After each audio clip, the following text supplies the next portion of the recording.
Overall, it kind of depends on how the person views the story. Me, you, and I don't know, Claire, we could go through I don't know her, Claire, but I'm just saying. We could go through the same experience but view them in completely different ways. Yeah, this is traumatic experiences. These are adverse childhood experiences, and it does contribute to our mental health later on in life. Generations ago, to get to a good place, you did actually have to struggle. Like, I've gone through this and this is how I ended up, because some people might have gone through the same thing and not been able to fight. That's it. Which is normal. Time is money, so spend yours listening to me talk about things that are important to me and my people. Time is money. Hello and welcome to the third episode of the fourth series. Third? Fourth. This is the fourth series. I've had periods, postpartum and power, politics, pollution and people, lessons in love, and now you're one. Ignore me. No, we won't be, because you're on this episode. I'm joined with the wonderful Nikelle, Mental and Me on Instagram. Yeah. And we are going to delve into the conversation, continuing the conversation of the last episode. I would urge you to go back and listen to episode 1 and 2 of the series, because I think you're missing out if you haven't. And if you want a little taster of the second episode, have a little listen now. They're secure. That's what I am, by the way. Love that for you. Yeah. Secure is basically just that, you're secure, like you can be with like different people and you feel like happy with them, and you're not really that anxious, and you can rely on people when you need to, and you can rely on yourself when you need to, and you're secure. Then we move on to anxious. This is someone that kind of struggles with like communicating their needs. I don't like the word sensitive, but we're going to go with that for the audience because I feel like they'll understand. It's usually someone that's quite, like sensitive. Needs a lot of reassurance. Yeah, needs a lot of reassurance. Okay, so we're going to go straight into it. So last episode, we spoke a bit about attachment styles. And when I gave the example, which is a very clearly one close to me because I talk about it a lot, with girls I was friends with and they didn't have dads around, and that then had a direct kind of correlation to the kind of men they went to for relationships. And then unfortunately a lot of them were quite toxic because they didn't have a role model of like what to get from a healthy relationship, or the kind of love they should be feeling, or they were seeking that love and didn't really have a bar for it, if that makes sense, or a standard. So I wanted us to delve a little bit more into the effect of absent parenting and what that can look like, because I think often we speak about, I know for me, for example, again, on previous episodes, I spoke about my dad, and although he was there physically, because of generational trauma and, background and the fact that he's like a 60, then whatever, however old he was, year-old Caribbean man, there's just going to be that gap of like emotional presence. So even though he was present physically, there just wasn't that emotional presence. And I think a lot of people looked at me and having a dad and a mum and they were like, oh my God, you're so lucky, what are you complaining about, blah, blah, blah. And they didn't realise that actually you can have a parent that's present but just not emotionally present, and that can be harmful. So I want to speak about the effect of absent parenting a little bit. Cool. Go. Again, I don't know where to start. So absent parenting, I do think, if we're speaking about women in particularly with like, mum and dad kind of family setup, it does affect women quite a bit, especially because I guess the first man that you would know to love you would be your dad, and you would grow up with that, like you were saying about setting the bar would be set because of your dad. But whereas if that's absent, you're not quite sure where to set that bar. And then if your mum was per se like single for the whole time, again, you're not really sure. You could have had like a stepfather or something, but like if that wasn't fulfilling the role of like a father, it's still kind of tricky for that girl to know like where should I set this bar. So like I know a lot of people speak about like daddy issues, and I do think that this is like a really big thing for women. Yeah, I don't know. I was going to say, do you have daddy issues? Is there any?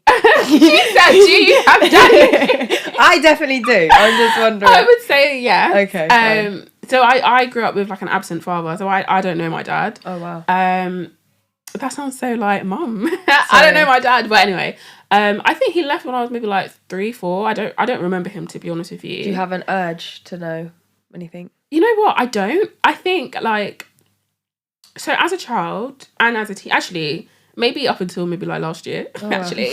Last week. Literally last week, actually, yesterday. I've always actually been that girl that's like, oh, I wish I had one. Like, I really wanted a dad. Wow. But I didn't want my biological dad. Absolutely. Does that make sense? I don't know him, so he could be like, all right. Yeah, but what he's already told you by not being around and all the rest of it. Yeah, like what I learned from him not being there, let me know that's not the dad I want. But I've always wanted a dad. And like, I know we spoke about before, like your friends being like, oh, you're so lucky. Like, I was definitely that girl that saw my friend with like their dad and was like, oh, you're so lucky. I wish I had one. I almost saw it as like a gift. Like, I don't know, like God, yeah. I'm just saying, oh my God, because if you met my dad, you'd know that's not a gift. Like, I don't know. Like, I just saw it as like, at least you have one. Like, I don't. No, absolutely. And do you know what as well? I speak about it in a very... I'm different now because I've recently reconnected with my dad after a good almost decade stint of non-communication. Yeah. So I'm a bit softer in my, like, there's less of a crack in my lens. Right. Love that. Thank you. But the crack was cracking before because I was very angry and I felt very like robbed, I guess, of... It's difficult because he'd never presented as that like warm, fuzzy, run up to you after school and give you a hug. Like that never happened. And when I was younger, if I tried to like hug my dad, he would like push me off. So there's not that expectation of him to have been that warm, fuzzy, nice. Do you know what I mean? Yeah. So therefore so when I used to tell people I didn't speak to my dad and for how long, they'd be so shocked. But when there isn't that and you stop talking to the person, you're not missing... Not anything, but you're not missing that. Do you know what I mean? The reason people are shocked is because they're thinking of their situation, and if they didn't speak to their dad for that time, it would be like a shock, and it would be they'd miss so much. But if this is a person and they're not giving you like any financial support, or they're not giving you any love, or they're not giving, it's not that much of a hit. Do you know what I mean? Yeah. It is still difficult though, because unfortunately you can't choose your family, and you can't help that you have a biological like need or whatever. So it is hard, but it's not as hard, basically. Yeah. So I guess that it's interesting to see. I can honestly, like with me, I can, like I said before in a previous episode, I can pinpoint when I dropped having that contact and then my, I suppose, desire or attachment to certain guys and what that looked like versus when I've been in a good place with my dad and what it looks like then. Yeah. Do you know what I mean? Or even what you can recognise as wrong and, you know. Yeah, no, that makes sense. Yeah, sorry, back to your daddy issues. It's alright. Oh, look. I guess, yeah, like, I just always wanted one. Like, I always had, like, a vision of, like, what he would be like. Like, it sounds silly, but I would always, like, make up a person in my mind of, like, what my biological dad would be. And I think if I ever met him and he didn't, like, adhere to that standard, I would be a bit, like, oh. Disappointed. I'd be very disappointed. But I don't know, it's weird because I've never really had the urge to find him specifically because in my mind you've run out. You've gone. So like, you know, I've always just wanted to replace him with someone new. Better. Yeah, basically, like just we'll try again. Yeah. And I did have a stepdad, but we just weren't close. So again, it was just like it wasn't that father figure that you it wanted. Wasn't, yeah. And so that also didn't, you know, and I know I always wanted my mum to like find someone new and then I'd have like this really lovely stepdad and like I won't say the name out loud, but me and my little sister have like named him. We've given him a name. He's got a look. I mean, my sister has her dad, but she was another one. Yeah, she's just like, oh, for Nikelle. Yeah. But I guess like, yeah, for years and years, like, I just always just longed for this person that I just didn't have. And I guess when I went to therapy, I realised you're not going to have him. And I know that sounds so harsh because it's like, I'm waiting for this like stepdad, this golden man that's going to like look after me and my mum and treat us amazing. And he just never came. But actually, I think I really did need that realisation of, and he's not going to come. But that's like, and like, it's unfortunate, but no, I think there's a lot of power in acceptance. You know? I think that the lack of acceptance and sometimes empty hope is what like really holds some people back because they're holding out for something that's just, it's not happening. No. And I think that you literally hit the nail on the head. Like, I think I had a lot of empty hope. Like, I don't even know who I was hoping for, like, where I think this person was coming from. But I just always had some inkling of hope, something I was holding on to, that I feel like this magical man is going to appear and he's going to be my dad. And he's not. And then I really wanted my stepdad to be that person, and he wasn't. And I think I just grew up thinking, like, men are just so disappointing. Like, you lot are just, I don't know. And I guess, yeah, as I got older, and, like, never got into relationships and stuff, like, I think in the back of my mind, I thought, all men are disappointing. Like, you're just disappointment. And if you listen to the previous episode, her attachment style is... avoidant, dismissive. So it all, you know, links. And I guess that's just because as a child, I'm waiting for this man that never came. Yeah. So as an adult, I'm like, well, he never came. So, like, just forget men at this point and do you. Yes, which, if you watch the last episode, it very much links in with my attachment style and why I think that and the rest of it. So, yeah. Okay. And then what... So, yeah, you basically answered it, because I was going to say, what effect has an absent parent has on people? And you've obviously given your experience, and I think that's quite similar to a lot of people I know, especially women. Yeah. Is there any other, like, psychological explanations / experiences you've had with people from a psychological perspective where there have been absent parents that you can shed? Or is it more from, like, personal experience that you've seen? I think maybe more from personal experience, but also just overall, it kind of depends on how the person views the story. Me, you, and I don't know, Claire, we could go through I don't know her, Claire, but I'm just saying. We could go through the same experience, but view them in completely different ways. So me having an absent father, to be specific, to me, men are not safe. Men are disappointing. Stay away from men. That's how I viewed it. But Claire might view it as, I need to go and find that man however I can, even if he's horrible, even if he's abusive. I just want a man because I never had a man growing up. That's how Claire read that story. Then you might view it as, right, men aren't dangerous or men aren't disappointing, but this one was. And I'm not going to go and find, you know, all these different men. I'm just going to find a nice one because that's how you read the story. So everyone people having an absent father doesn't mean that they're all going to have the same similar traits, or like, because they're reading the story in a different way. And I think that's really important, like, to not brush all the same, like, brush all the girls or even boys, because there's a lot of guys without dads, and that's really painful for them, and they might just not talk about it, but that's still not. Or not. Because I know that's a shock, but there are, like, my boyfriend, for example. Yeah. I'm forever, you can imagine what I'm like as a girlfriend when it comes to this kind of stuff. I'm forever being like, babe, trauma time. What would you talk about?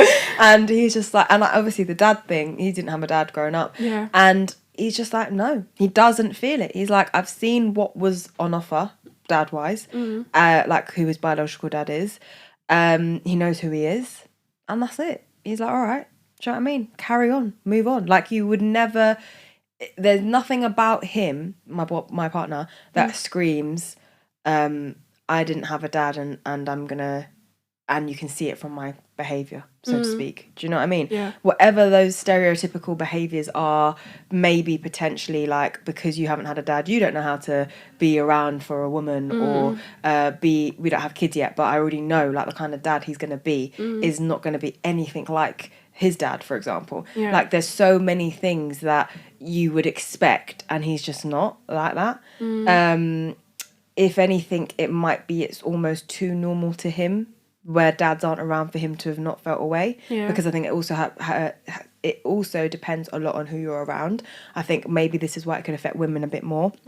Because I think for women, it's more typical for you to not have a dad / be aware if your dad's not around. Whereas with boys, if all your mates don't have dads as well, it's not going to really pop up. in the same way. Yeah. I don't know. That's just my own observation from personal experience. So, yeah, I think it is really important to know that everyone can deal with things differently, and it is just how you deal with it. It's just who you are as a person in your own makeup. I do think, though, that there are other things that can make up your story. So I think for you, for example, the reason that you may not have responded to not having a dad is like, or may have responded to having an absent father in the way of avoidant rather than I'm desperate for a man and I need to go and find and such, is because you've had such a strong figure in your mum. Yeah. So that's why it's like, you've not seen her do that. So you're like, okay, yeah, fine, I don't have a dad, all right. Whereas I've seen some of my friends who don't have a dad, and then their mum has spent their whole time trying to find a man. So now the message that my friend has is, okay, I don't have a dad, so men have disappointed me. But also I can see that apparently men are the be all and end all because that's all my mum focuses on. So I now need to go find my dad in different men. Yeah, definitely. I think that links, even if you go and watch the first episode, to like the whole generational trauma stuff in terms of like, and I'm not saying it's like a bad trauma as such, but my mum is very like independent, like anything I needed, she did for me. Obviously, like I said in previous episodes, she was my mum and my dad. So I just grew up knowing I could be the mum and the dad. I could do everything myself because she did everything herself. And yes, I did have a stepdad and he was there for 12 years. So actually, like, I never experienced like mum having like different boyfriends or like, I don't even know, like, if she could have dated someone, I had no clue. Like, the only person I ever knew was my dad and my stepdad. Well, I don't remember my dad, but my stepdad. There was no, like, loads of different men. Yeah. So I guess I did grow up. Why I've read the story in the way that I have is because I have seen, like, you can do it by yourself because my mum did.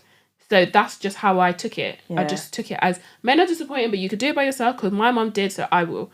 That's it. Whereas, yeah, for other women, it might not be like that. Yeah, they might read the story in a different way. Absolutely, yeah. I think that was really powerful to even us to go into. This is great stuff, if I say so myself. Okay, so absent parents is a massive one, but there are loads of other biggies which can contribute to mental health issues as you go further in life, and they are called... So these are called ACEs, so that stands for Adverse Childhood Experiences. So if you experience like 5 or more in your childhood, you are more likely to experience like mental health difficulties. You're more likely to like substance misuse, like attempt to end your life. There's like a whole list of stuff that you're more likely to do if you've experienced these tongue-tied. If you've experienced these ACEs. And like it's so easy to rack up like ACEs. Like it could literally be you've experienced poverty, and I know people think of poverty as like being on the streets and literally having no food, but things like having free school meals, maybe you can't go out with your friend that weekend because mum doesn't have any money, like the kind of poverty that's usually relative in the UK is an ACE. Things like racism, that is an ACE. So that's already 2, and we only need 5 for our statistics to now double and quadruple for different stuff. So again, if you listen to the first episode where we speak about the underrepresentation of people of colour in these professional... What would you call the field? Psychology or like mental health? Or yeah, I'd more say mental health, mental health practitioners. Yeah, because we're all different. So absolutely. Yeah. So the underrepresentation of ethnic people as mental health practitioners, but the overrepresentation of ethnic people as mental health patients. This is a clear example as to why that could be, or not even example, clear explanation as to why that could be. You've just said you need 5 ACEs to be more likely to experience mental health issues. If you are Black or Asian in the UK, statistically, you are more likely to be poorer. Yeah. To, what was the other one you said? Have experienced racism. Things like your parents being separated. Have an absent or separated family. Very prevalent in the Caribbean community. It could be things like being bullied in your childhood, or like a parent being emotionally abusive. Things like your parent having a mental health difficulty as well is one. There's like a whole range of them being like physically abused. There's quite a lot that I think people don't take in as a family member trauma. going to prison. Yeah, that is one. And again, that is more prevalent in Black and Asian households. Yeah. So yeah, all I'm trying to say is that it's painting the picture a lot clearer as to why people from our backgrounds are more susceptible to mental health struggles. Yeah, definitely. Okay, cool. So let's say you have these ACEs and you aren't aware of them. Is there a way we can, as a society, start to become more aware of them / the effects? Because I think there's some that we've named just now that people wouldn't even know are considered adverse because that's just there every day. Do you know what I mean? I wouldn't have known racism is one because I'm just so it's just so normal to me. Yeah. Do you know what I mean? The fact that I might get 50 rejections for a post that I'm very much qualified for because of racism. That's just something I've taken as I need to work twice as hard. I haven't taken that as actually that's quite an adverse thing I've had to experience. Yeah. Or the fact that I could turn up for a role and they think, oh, on the phone, you sounded white and now you're here, you're clearly not bi. You know what I mean? Which has happened to me, let me say. Oh, no. In the fitness industry. Different series, but yeah. So, like, I've just taken that as life, whereas actually that's extremely traumatic and it's not something that everyone faces or deals with. So, yeah, where do you go with these ACEs?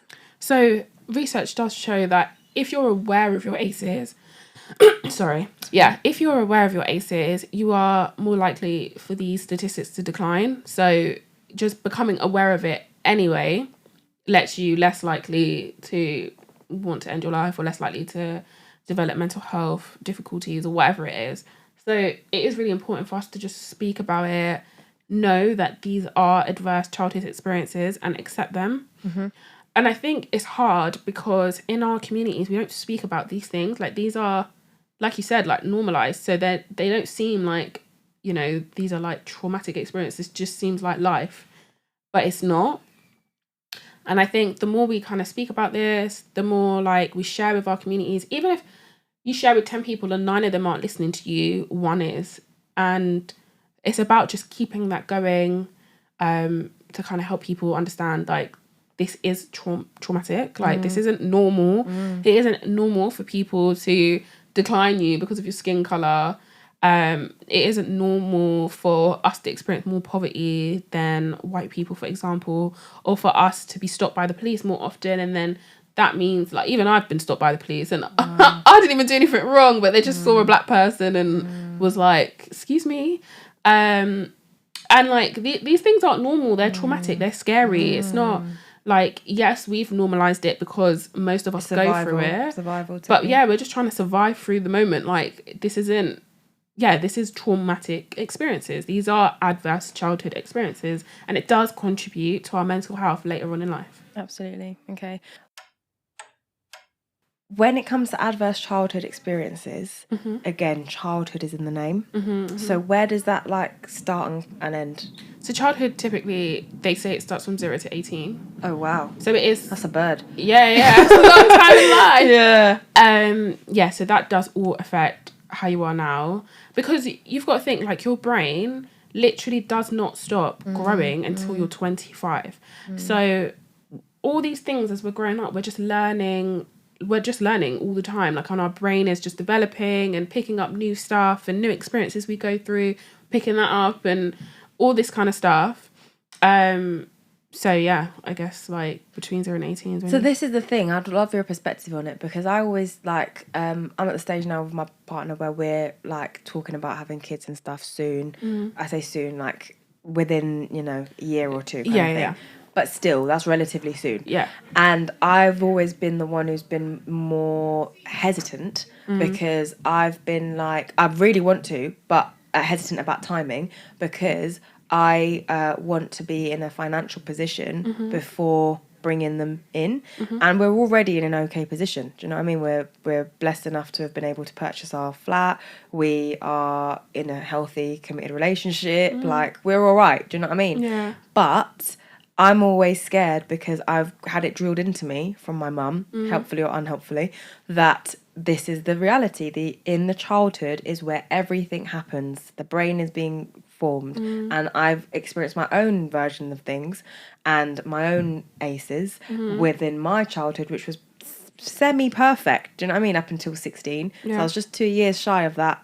18. Yeah. And there's been things even in there that's affected me. So I want to do everything I can to avoid the ones as much as possible.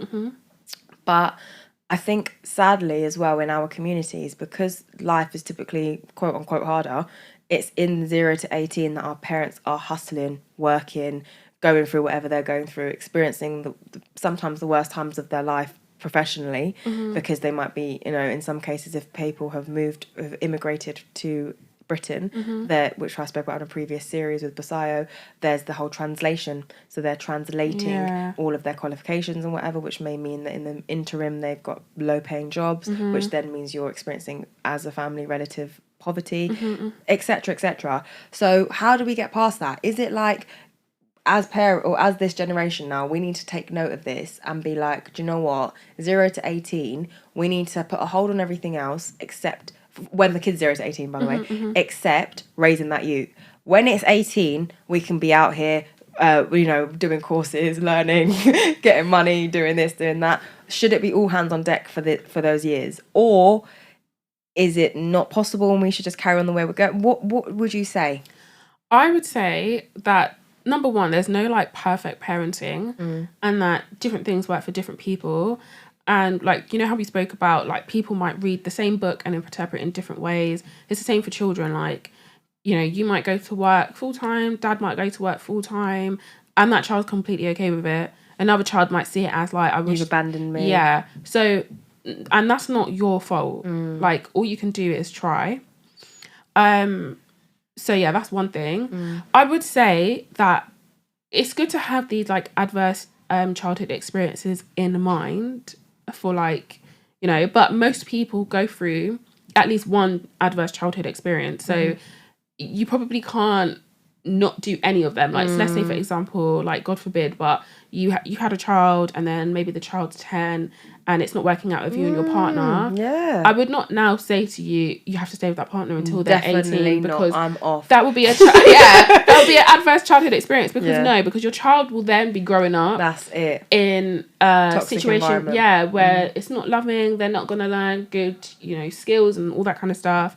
So I would say, like, be cautious of them, but it's not like, don't take it as gospel. Like, still live your life. You need to be happy, and ultimately, like, I know it might sound bad to some people, but you have to put yourself first to look after the child. You can't. The fact that sounds bad to some people is the problem, because it shouldn't be. But in our background, that is why you're saying, I know it sounds bad. I'll be real. If you're a white woman, you probably wouldn't say that. You wouldn't say, I know it sounds bad, because it wouldn't sound bad from where you're coming from. But because when you're from an ethnic background as a woman, the eldest as well, everything you do is for someone else. Yeah. So the fact that you're saying, sorry guys, big announcement, but I've got to put me first. I know, it's a bit like, but it's true, like, a lot of people don't see it like that. People are like, you have to put the child first, you have to put the child first. Absolutely. But putting the child you can't first, put your life you can't put the child's mask on before you put your own on. No, because, like, how can you pour from an empty cup? Like,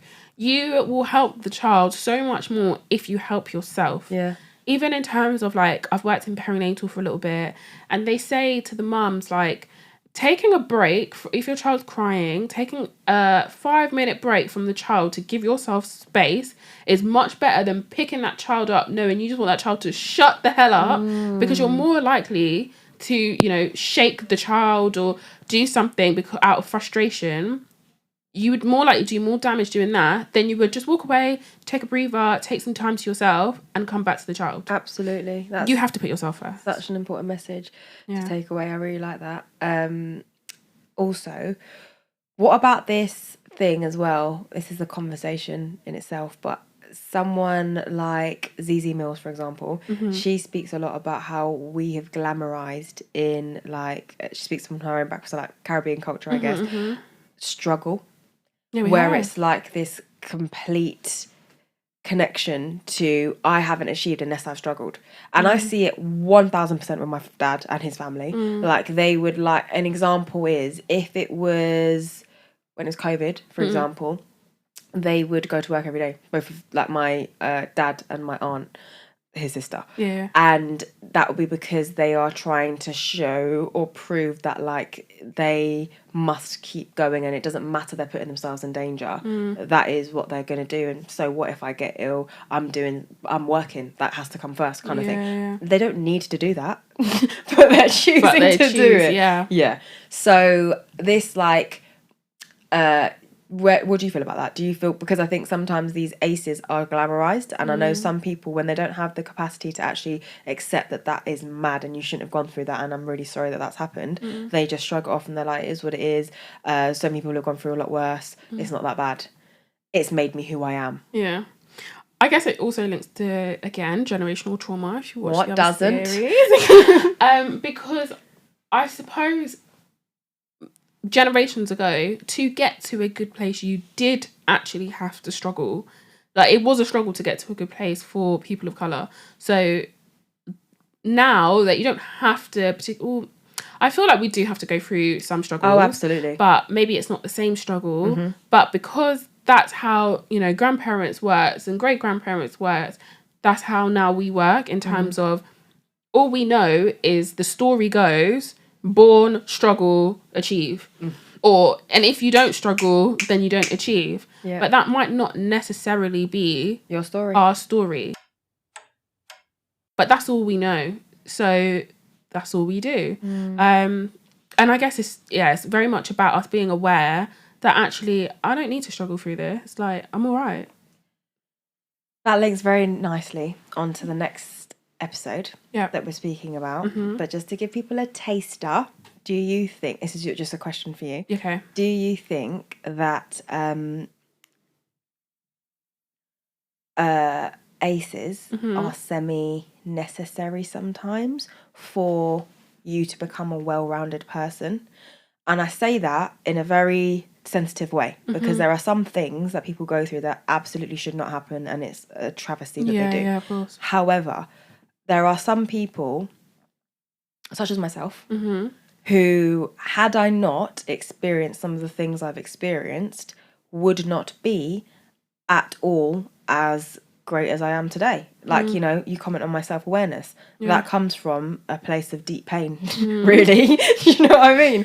That comes from being in a very dark place sometimes, in times of my life, feeling like I've lost everything, and my only option is to go through whatever I'm in and come out the other side. And whatever techniques I've used to do that may have been, which was the case for me at one point in my life, throw myself into work. Did very well, earned lots of money, managed to get myself in a position where I was good financially or whatever, to then lead me to get into other situations such as, we bought our place, stuff like that, where now I'm safe enough and stable enough to be able to go to therapy. Another privilege, do you know what I mean? So, like, if I hadn't have had these things happen, such as like family breakdown or people around me struggling with mental health that's then obviously had an effect on me, or things like that, then I wouldn't have been able to find the courage to then focus all my efforts into doing something else and then doing well and then being able to, you know what I mean, fix myself, so to speak. Yeah. So what do you think? Do you think that is... I think it's a big question, but I think... What hasn't been, though? Let's be honest. I know. You're coming up with all the big questions. I think that I don't think we necessarily need traumatic experiences to understand an experience. Okay. So, for example, like, I have a few, like, Muslim friends that, like, wear their hijabs, and they are also people of colour. And prior to speaking to them, I understood what Islamophobia was, but I'm not Muslim, so I didn't understand it personally. But then when I became friends with them, and they explained, the effects and stuff like that, then now I have a deeper awareness of it, and I didn't need to go through it. I just needed to have that reflective space. But do you think you could understand it so deeply because you have something similar to relate to, which is racism? Because if you were a white woman, for example, wouldn't have experienced that. You wouldn't have No. experienced racism either. Yeah. And then if your friend came up to you and explained, you know, what they may have gone through as a Muslim, you might have just been like, oh, that's sad. I don't know. I feel like that's a hard one because I can think of many examples where I feel like there's been a lot of inequality that I haven't gone through. But then I guess similarly, I've gone through inequality, so I might be able to compare the two. So, I mean, I'm reading this book, which feels like I've been reading for so long because I keep referencing it on podcasts, but it's a difficult book to get through. And it's called Psycho-Cybernetics. And they speak about in the book how when you, exactly what we're talking about basically, about how, you know, this whole thing of under pressure, you pull things out the bag kind of thing. And like, if you can't swim and you're thrown into a river, you'll find out how to swim because you need to survive. Survival instinct will kick in. But you won't know how to swim well. You'll know how to survive swim. Yeah. And they did a test on rats, and they did rats that were like starved and really, really hungry and knew that there was like some food at the end of this maze and they need to get through the maze, obviously because they're starving and they want the food. It took them something like 30 tries to get it. And then there was another group which were fed and fine and took them like 6. Right. So they weren't under pressure, but they were still given a challenge. So when the rats who were under pressure because they're starving were given that same challenge, they made more mistakes. They couldn't get to the end goal. They got to the end goal, but they didn't do it seamlessly. Yeah. So I think a lot of the time we glamorize, I've been through hardship and I've had this happen to me, and I'm guilty of it myself. I'm a big one for this, and I'm trying not to do it as much. But I used to be like proud, and I still am. I'm proud of who I've been despite all of these things. Yeah. But I used to be almost proud that I've had things happen to me almost because I'm like, and I've still done it, and I'm still this, and despite all of that, look at who I am kind of thing. Which I'm not saying is bad, but I'm saying that sometimes that can hinder because I'm thinking I'm the best at those things because I've managed to do them whilst in distress. Yeah. But actually, I've just survived and I've happened to do those things. So it doesn't mean they're the best way of doing it. Yeah. Does that make sense? No, I get that. So what do you think about that? Yeah, I think you're probably right. Like, I think people's way of self-soothing themselves is to say, well, I went through all of this and now it's okay, rather than because they're glamorizing the thing as such, if that makes sense. Like, it's almost like their way of saying, like, wow, like, this is what I went through and I got here. I can't believe it. Yeah, I think it's a tricky one. I don't... Yeah, I agree with you. I think it's one to take away and one to ponder on. I think, yeah, even I'll ponder on it. It's definitely one to take away. Yeah, and I would just say to anyone listening who this is resonating with, like, try to think of that example, because that's what, when I read that about the rats, that really struck me, because I was like, yeah, there's been loads of things I've done. And the reason it stands out to me is because I used to use those things to measure other people by my standard, and I'd be like, mate, you can't even do that. I did that and I was going through blah blah blah at the same time. But actually that's not the right way, because even though I was achieving whatever I'm talking about, I wasn't achieving it correctly / in the best way possible. So whereas the other person may not have achieved it yet, or maybe taking a longer time to achieve it, and they're not going through the same pressures and stuff I was at the same time, they may be achieving it in a more healthy way, and they may actually be learning whatever it is they're going through and not just getting through it, which inevitably is going to be more beneficial for them. So it's just a way of like trying to just recognise that whilst it is commendable whatever you've gone through and you've achieved at the same time, you may have been able to achieve something else if you weren't going through that at the same time. So don't always think that you need to look for struggle with things for it to be commendable. You can achieve things struggle-free and it's still really good. And I also just really quickly want to add as well about, I don't know, that I was just thinking a lot while you were talking. Pondering. Yeah, because I know that a lot of people might go through trauma, and I don't know if you've heard of fight, flight, freeze. They're your responses to trauma. Yes. So it sounds like from what you're saying, like, you're somebody that can fight. Do you know what I mean? Fight through the trauma, right? I'm kind of similar. But also I think it's important to acknowledge the people that freeze and flop and flight. And these are people that, for example, panic and just stay still and they don't move. And they can't fight through the trauma. or people that run away from the trauma and don't fight through it. And that's not a bad thing. Like, it stems from, like, you know, the Stone Ages, like, you know, how we've evolved and stuff.